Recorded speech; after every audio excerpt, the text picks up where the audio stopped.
বন্ধুগণ, আবার আমি দেখাতে চাই যে নতুন একটা স্ট্রাকচার প্রেজেন্ট কন্টিনিউয়াস টেন্সে, যে স্ট্রাকচারটা আমি এর আগেও দেখালাম যে সেটা ছিল হোয়াট দিয়ে প্রশ্ন করা হয়েছে, কিন্তু এখন আমি যেটা দেখাবো সেটা হোয়াই দিয়ে আমরা কিভাবে প্রশ্ন করতে পারি। আমি এই প্রেজেন্ট কন্টিনিউয়াস টেন্সকে আরেকটিবার বলতে চাই যে প্রেজেন্ট কন্টিনিউয়াস টেন্স আমরা কখন ব্যবহার করি। প্রেজেন্ট কন্টিনিউয়াস টেন্সকে আমরা এই সময় ব্যবহার করি বর্তমানে কোনো কাজ চলমান অবস্থায় রয়েছে, বর্তমানে কোনো কাজ চলমান অবস্থায় রয়েছে, বেশি আগে শুরু হয়নি, মানে অল্প সময় শুরু হয়েছে কিন্তু এখনো চলতে আছে, এরকম যদি বোঝায় তখন আমরা প্রেজেন্ট কন্টিনিউয়াস টেন্সকে কিন্তু ব্যবহার করি। তো এখানে যদি কনফিউশন না হয় যে কিছু রয়েছে, আরো কিছু টেন্স রয়েছে, যেমন আমরা প্রেজেন্ট পারফেক্ট কন্টিনিউয়াস টেন্স রয়েছে, ওইটার সংজ্ঞা ভিন্ন। তো প্রেজেন্ট কন্টিনিউয়াস টেন্স হলো বর্তমানে কোনো কাজ চলমান অবস্থায় রয়েছে, এই সময় যদি আমরা দেখায় তাহলে আমাদেরকে প্রেজেন্ট কন্টিনিউয়াস টেন্সে অবশ্যই সেন্টেন্সটি গঠন করতে হবে। তো প্রেজেন্ট কন্টিনিউয়াস টেন্সে আমরা যে স্ট্রাকচারটা এখানে দেখতে পাই সেটা হলো হোয়াই দিয়ে আমরা কি ধরনের সেন্টেন্স তৈরি করতে পারি। হোয়াই দিয়ে আমরা কোনো কিছু মানে কোনো কারণমূলক বাক্যকে আমরা তৈরি করি।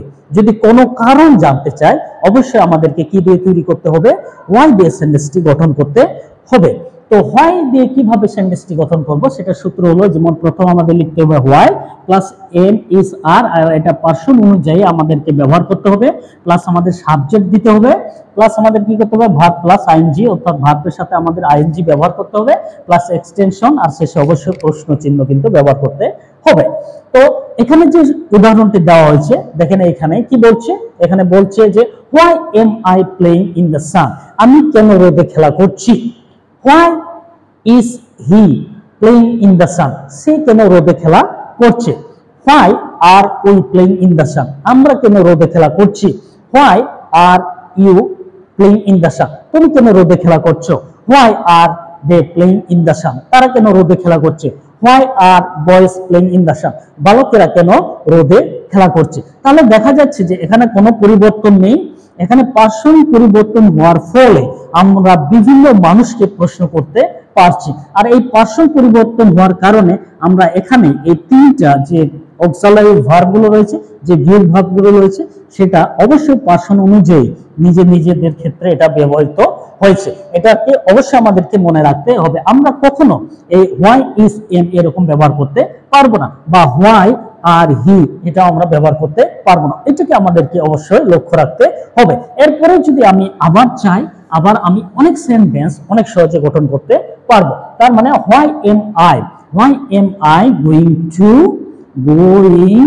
টু মার্কেট, কেন আমি মার্কেটে যাচ্ছি, কেন আমি মার্কেটে যাচ্ছি। আবার বলছি why is he going to market, সে কেন মার্কেটে যাচ্ছে। তারপরে why are we going to market, আমরা কেন মার্কেট বাজারে যাচ্ছি।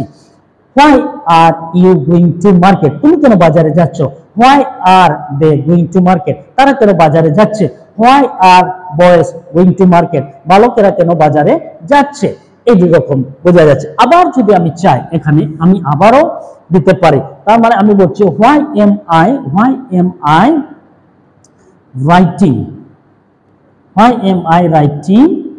এ লেটার, কেন আমি একটি চিঠি লিখছি, কেন আমি একটি চিঠি লিখছি।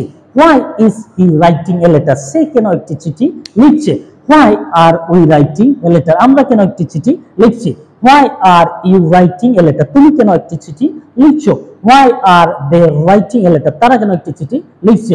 Why are boys writing a letter, বালকেরা কেন একটি চিঠি লিখছে। আবার যদি আমি চাই এখানে আবারও আমি দিতে পারি হোয়াই